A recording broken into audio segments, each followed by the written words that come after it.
कलबुर्गीमध्ये काही संघटनांकडून महाराष्ट्राच्या बसवर शाई फेकण्याची घटना घडली असून कर्नाटक महाराष्ट्र भाषावाद पुन्हा उफाळून येत आहे। त्यामुळे अशा संघटनांवर कठोर कारवाई करावी आणि बेळगावसह संपूर्ण कर्नाटक आणि महाराष्ट्रातील शांतता भंग होऊ नये अशी मागणी महाराष्ट्र एकीकरण समितीने जिल्हाधिकाऱ्यांमार्फत सरकारकडे केली आहे। सोमवारी महाराष्ट्र एकीकरण युवा समितीचे नेते शुभम शेळके यांच्या नेतृत्वाखाली बेळगाव जिल्हाधिकाऱ्यांना निवेदन सादर करण्यात आले। यावेळी बोलताना शुभम शेळके म्हणाले की बेळगावमध्ये कंडक्टर मारहाणीच्या घटनेनंतर कर्नाटक महाराष्ट्र बस सेवा शांततेत सुरू झाली होती। मात्र आता कलबुर्गीमध्ये काही कन्नडप्रेमी संघटनांनी महाराष्ट्राच्या बसवर शाई फेकून पुन्हा वाद निर्माण केलाय। बाळेकुंद्री गावातील तिकीट वादाला भाषिक स्वरूप देऊन महाराष्ट्र एकीकरण समिती आणि मराठी भाषिकांना यात गोवण्याचा प्रयत्न झाला। हा वाद मिटवण्यासाठी बेळगाव आणि कोल्हापूर जिल्हाधिकाऱ्यांनी बैठक घेऊन बंद असलेली बस सेवा पुन्हा सुरू केली होती। मात्र आता पुन्हा काही संघटना हा वाद उकरून काढण्याच्या प्रयत्नात आहेत। त्यांच्यावर कठोर कारवाई करावी अशी मागणी त्यांनी केली।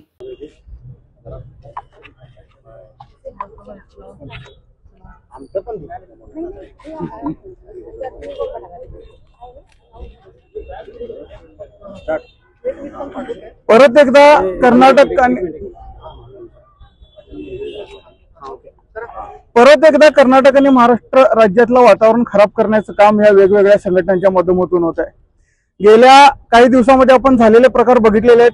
बाळेकुंद्रीमध्ये एका सामाजिक मुद्द्याला भाषिक रंग देऊन तिथं महाराष्ट्र एकीकरण समितीने मराठी माणसांना त्याच्यामध्ये ओढून त्या पूर्ण राज्यातलं कर्नाटक आणि महाराष्ट्रातलं दोन्ही राज्यातल्या सीमेवरचं वातावरण खराब करण्याचं काम त्या ठिकाणी चाललं होतं।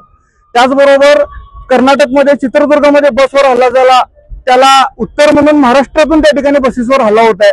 हे सगळं थांबावं म्हणून बेळगाव आणि कोल्हापूरच्या जिल्हाधिकाऱ्यांनी संयुक्त बैठक घेऊन वातावरण शांत करून परत परिवहन सेवा पूर्ववत केली होती, नॉर्मल केली होती।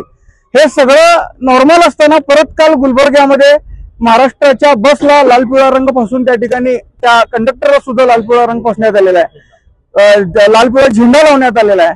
त्याचबरोबर त्याचं उत्तर म्हणून मग शिवसेनेनं परत गांधीगिरीनं त्यांना उत्तर दिलेलं आहे। हे सगळं परत वाढायचं नसेल तर हे सुरुवात करणाऱ्या त्या गुलबर्ग्यामधल्या बेरोजगारांना त्या ठिकाणी शासन करणं गरजेचं आहे, त्यांच्यावर कडक कारवाई होणं गरजेचं आहे। प्रत्येक वेळेला वातावरण शांत असताना असं काहीतरी करायचं आणि जाणून बुजून महाराष्ट्र एकीकरण समितीला आणि मराठी माणसांना याच्यात ओढायचं आणि आम्ही काहीतरी प्रतिक्रिया दिली की उलटे गुन्हे आमच्यावरच घालायचं, त्या पद्धतीचं जे चालू असताना आम्ही डीसी साहेबांना निवेदनाद्वारे विनंती केलेली आहे। हे जर इथंच थांबला नाही तर नाईलाज असता आम्हाला परत याच्यात उडी घ्यावी लागेल, परत तुम्ही आमच्यावरच केसेस घालणार आहे। त्यामुळे असं जे मूळ आहे हे वातावरण खराब करणाऱ्या संघटनांवर तुम्ही कडक कारवाई करा, जेणेकरून असे प्रकार घडणार नाहीत अशी विनंती केलेली आहे। याचा विचार करून त्यांनी त्यांच्यावर कडक कारवाई करावी आणि असंच चालत राहिलं तर परत महाराष्ट्रातनं प्रतिक्रिया येणार आणि परत मराठी माणसांना ओढलं तर आम्हाला नाईलाज असतं त्याच्यात उडी घ्यावी लागणार। एवढंच साहेब, आता कर्नाटकमध्ये काही कन्नड संघटनेवाले 22 तारखेला कर्नाटक बंद घोषणा केलेली आहे, त्याकडे कसं समिती बघतोय?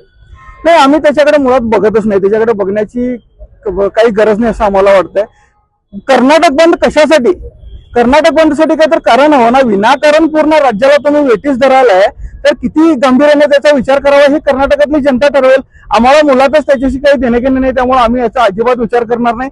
मराठी माणसं आपला सर्व जो व्यवहार आहे तो नॉर्मल ठेवतील आणि आम्ही त्याच्याकडे अजिबात लक्ष देणार नाही। बस सेवा पुन्हा प्रारंभ व्हावा आणि शांतता राखावी म्हणून दोन्ही जिल्ह्यांचे अधिकारी लोक एक तह करून एक संचारासाठी एक मार्गसूचन केले होते, परंतु त्याच्यामध्ये कुठलेही नेते काही त्या साईडचे मंत्री असू दे या कर्नाटकचे राज्याचे मंत्री असू दे त्यामध्ये काही एक पण वक्तव्य त्यांच्याकडनं येत नाही आहे। त्याच्याकडे कसं तुम्ही काय कसं ह्या वातावरणाला तुम्ही हे करायला? बघा, मंत्र्यांनी खरं तर याच्यात लक्ष घालून दोन्ही राज्यातलं वातावरण शांत करायचा प्रयत्न करायचा होता। या उलट दोन्ही राज्यातले मंत्री एकामेकावर आरोप प्रत्यारोप करून वातावरण दूषित करण्याचं काम करतायत। मी ज्या वेळेला हा एक सामाजिक मुद्दा याला भाषिक रंग देऊ नका म्हणून प्रतिक्रिया दिली त्यावेळेला उलटा माझ्यावरच गुन्हा घालण्यात आला।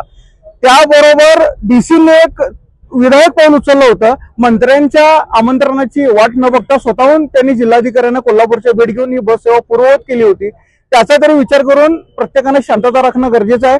राज्यात शांतता बिघडणं हे कुणालाही नको आहे, पण विनाकारण असं होत असेल तर मग आमचा सुद्धा नाईलाज होतोय।